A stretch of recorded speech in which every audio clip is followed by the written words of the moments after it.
आज इस मंच पर हम लोगों के साथ मौजूद अभी मेरे से पूर्व में हम लोगों के बीच बोले और अभी गए हैं हमारे क्षेत्र के विधायक आली जनाब राजपाल बालियान साहब। मंच पर उपस्थित हम सबके काबिल एहतराम आली जनाब मुन्ना जोला साहब बहुत ही शानदार संचालन कर रहे पूर्व में जिला पंचायत के सदस्य आदरणीय और हम सबके बहुत ही काबिल एहतराम जब्बार साहब इस मंच के बहुत ही कुशल जो नेतृत्व करके आप लोगों के बीच तमाम मेहमानों को बुलाने का काम किया है। तिरंगा सेवा समिति भाई वसीम जोला, भाई इरफान, भाई अगर जोगे खेड़ा तमाम यहाँ मौजूद क्योंकि समय कम है बहुत लोगों को बोल रहा है।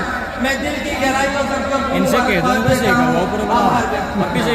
मैं ये आप लोगों के बीच ये बात इसलिए बोलने आया हूँ कि ये आपकी और हमारी खुशनसीबी है कि हम देश के उस इलाके यानी पश्चिमी उत्तर प्रदेश के रहने वाले हैं जहां जब देश के अंदर अंग्रेजी हुकूमतों का बोलबाला था, अंग्रेजी हुक्मरान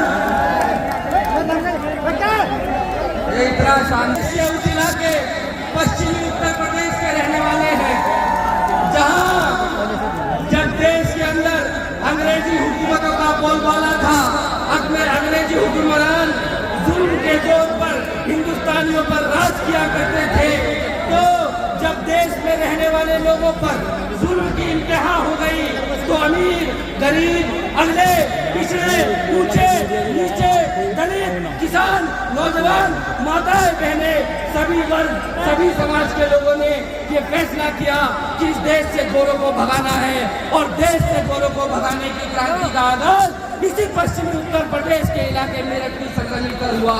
और जब वो मेरठ की सरजमी पर क्रांति का आगाज हुआ तो वो चिंगारी पूरे पश्चिमी उत्तर प्रदेश में और पूरे देश में फैलने का काम हुआ। और उसी क्रम में इस जोला परसौनी लोई और बुढ़ाना के इस खासतौर के इलाके के अंदर ये नवाब खैरत खां, अली खां और खैराती खां और तमाम लोगों के रूप में 200 क्रांतिकारियों ने इस जोला के जंगल में उन अंग्रेजी ताकतों का सामना कर मुंह तोड़ जवाब देने का काम किया था। मेरे साथियों, आज जोला की इस पवित्र और पाकीज़ा सरजमीन पर खड़ा होकर देश के उन सभी क्रांतिकारियों को खिराज अकीदत पेश करते हुए और इस वादे के साथ कि खून से खेलेंगे होली अगर देश खतरे में है, खून से खेलेंगे होली अगर देश खतरे में है, सरफरोशी की तमन्ना अब हमारे दिल में है, सरफरोशी की तमन्ना अब हमारे दिल में है। आप और हम एक लोकतांत्रिक देश में रहते हैं। एक लोकतांत्रिक देश का नागरिक कैसा होता है? लोकतांत्रिक देश के अंदर अपनी बात को रखने का अधिकार होता है। सरकार क्या सपोर्ट और विपक्ष उनका विरोध दोनों करने की आजादी होती है। लोकतांत्रिक देश के अंदर जनता द्वारा चुनी गई सरकारों को अलोकतांत्रिक तरीकों पैसों के इस्तेमाल और देश की संस्थाओं का दुरुपयोग कर हटाया नहीं जाता।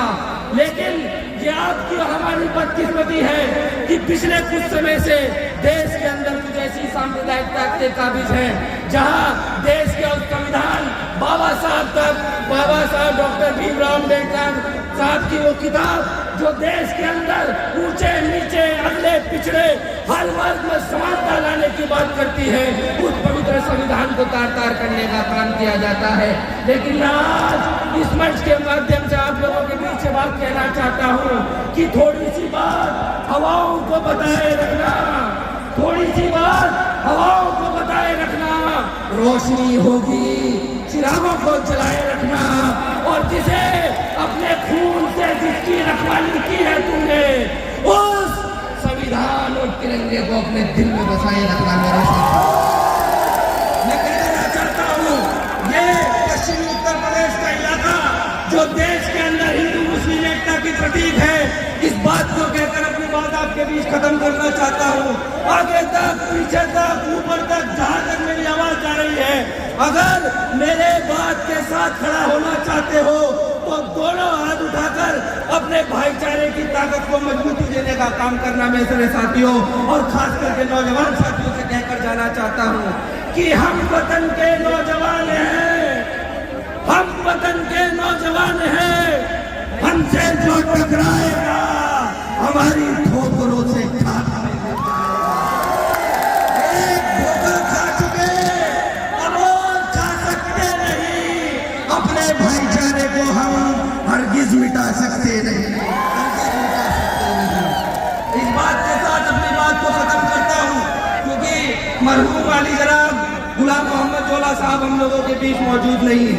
इसी प्रांगण में जब पिछले साल ये प्रोग्राम हुआ था तो एक नारा आपके बीच लगा कर गया था, उसी नारे का दोहराना चाहता हूँ। उस नारे में मेरी आवाज के साथ आवाज मिलाकर अपने भाईचारे को मजबूती का संदेश देने का काम करना मेरे साथियों।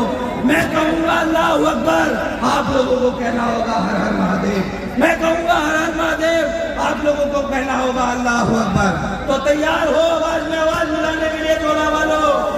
आवाज नहीं आई जोला वालों, तैयार हो कि नहीं हो?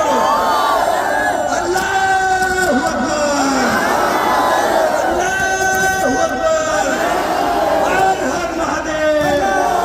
आप लोग बहुत बड़ी संख्या में आए, दिल की गहराइयों से आप सबको मुबारकबाद देता हूँ। एक बार फिर उन सभी क्रांतिकारियों को दिल से खिराज अकीदत पेश करता हूँ, क्योंकि समय कम है, मुझे उत्तरांचल की सीमा पर एक प्रोग्राम में जाना है। लेकिन क्योंकि प्रेम आप लोगों ने बचपन से इतना देने का काम किया है कि आपके बीच बिना आए रहा नहीं जाता। इसी बात के साथ नौजवानों के अपील के साथ कि हमेशा अपने भाईचारे को मजबूत रखना है, देश की इज्जत और आबरू की लड़ाई को लड़ना है। एक बार फिर तिरंगा सेवा समिति पूरे जोला के आवाम को, तमाम जिम्मेदारान को दिल की गहराइयों से मुबारकबाद पेश करता हूँ। जय हिंद, जय भारत।